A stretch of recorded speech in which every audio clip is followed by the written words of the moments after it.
Hey guys, so today I'm gonna be making chicken tikka masala or maybe chicken tikka biryani, who knows, but regardless, first things first is the chicken marination. So I'm gonna show you that and just stick around.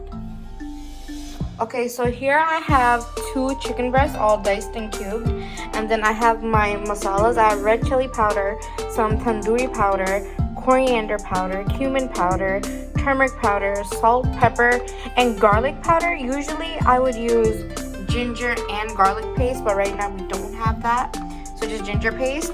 And we're gonna use some plain yogurt and lemon juice. So let's go ahead and mix that up.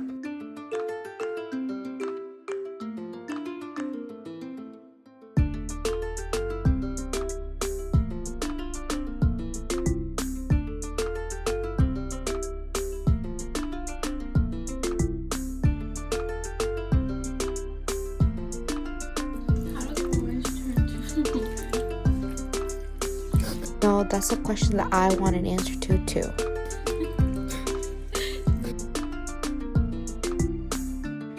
So after mixing, it should look like this. I also forgot, this is optional, I added a little bit of red food coloring just to get like a nice color when this all fries up. And another thing that I forgot to mention, I put in a little bit of oil as well. So once we actually cook the chicken, you don't need any additional oil on the frying pan. You can just throw this whole thing and cook till the chicken's done.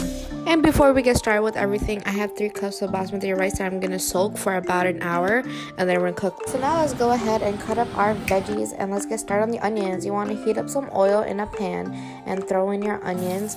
Fried onions cook really quickly, so you want to keep an eye on this or else they'll burn up like that.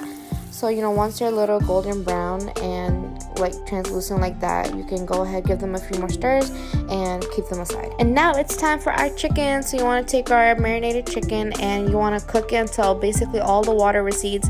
So just keep an eye on it. Now we got some whole spices, half for the rice, half for the masala. So we got bay leaves, we got cloves, we got green cardamom seeds, and we got cinnamon sticks. And for the masala, we got red chili powder, cumin powder, turmeric powder, coriander powder, tandoori masala, salt, and black pepper. So let's get started. So to our rice, we are going to add some bay leaves, we're gonna add some cloves, we're gonna add some green cardamom pods, and a few sticks of cinnamon sticks.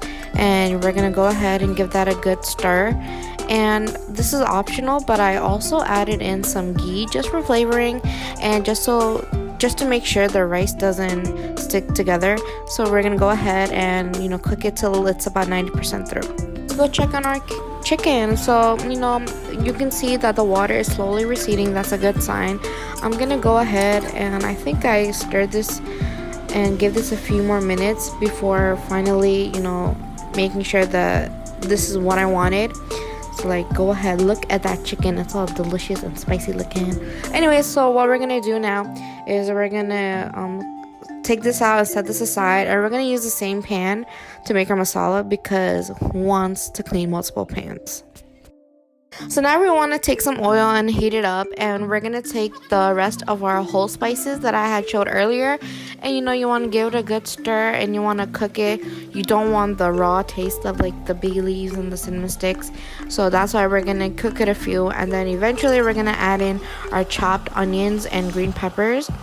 And you want to stir that as well. You want to make sure the onions become translucent and our green peppers become soft as well. And then giving that a good stir, we add in our ginger garlic paste and our masala spices. And you want to mix everything together, make it all homogeneous, and cook till all the spices are cooked.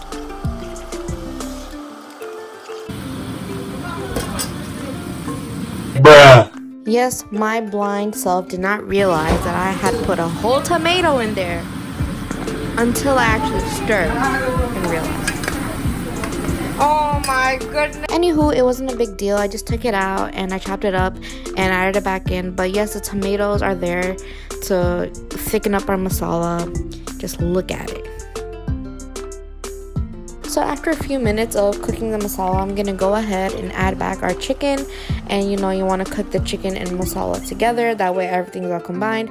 And this is optional. I added some yogurt to make it a little bit more creamy because I like my masala creamy.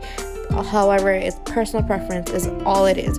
And and then you want to set it aside and get ready for layering. Okay guys, here it is. We're almost at the finish line.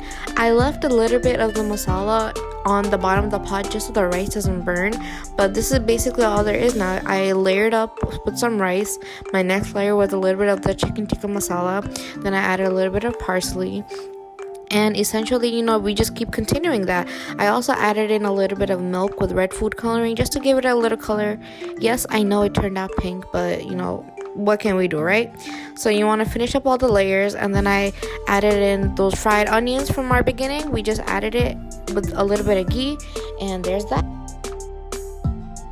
And there you have it, guys. This is the final product, and it was amazing. I made this pot in one day, and then by the end of the night we had like a bowl left. So do try it out. I like my chicken a lot spicy. I would have made it more spicier, but not everybody eats the same level of spice, but play around with it.